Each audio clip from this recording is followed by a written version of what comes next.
In today's video, I'm going to teach you how to change email address on Calendly.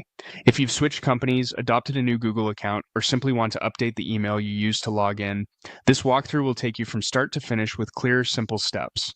Begin by opening Calendly and signing in. Once you're in your dashboard, look to the top right corner and click your profile avatar. This opens a quick menu where you can access all your account controls. From that menu, choose All Settings. This is your central hub for profile, account, and sign-in options. Inside Settings, find and select Login Preferences.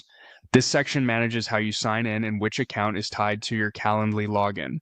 Since we're updating the login email associated with Google, look for the Google account area. When you see it, click Change Email. This action tells Calendly you want to associate a different Google account with your profile. A Google window will open, showing the account chooser. Pick the Google email you want to use going forward. If the account you want isn't listed, use the option to sign in with another account and enter the correct credentials. After selecting the desired email, click Continue in the Google window to proceed.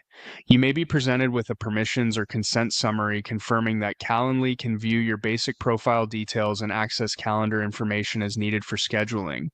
Review the details, then click Continue again to finalize. After a moment, you'll be returned to Calendly with your login email successfully updated. From now on, use that Google email when you sign in. Your existing event types, scheduling links, and routing forms remain intact, so there's no need to recreate anything. If your availability is based on calendar connections, it's a good idea to quickly confirm the correct calendar is still connected and that events are syncing as expected. If your organization manages accounts centrally or you don't see the change email option, reach out to your admin or owner to enable the necessary permissions. A few quick tips if you run into trouble. Make sure browser pop-ups are allowed since Google Sign-In opens in a new window. Try a private or incognito window if something seems stuck, and ensure you can complete any two-factor prompts for the new Google account. With that, you've changed the email address you use on Calendly, and you're ready to keep booking seamlessly under your updated login.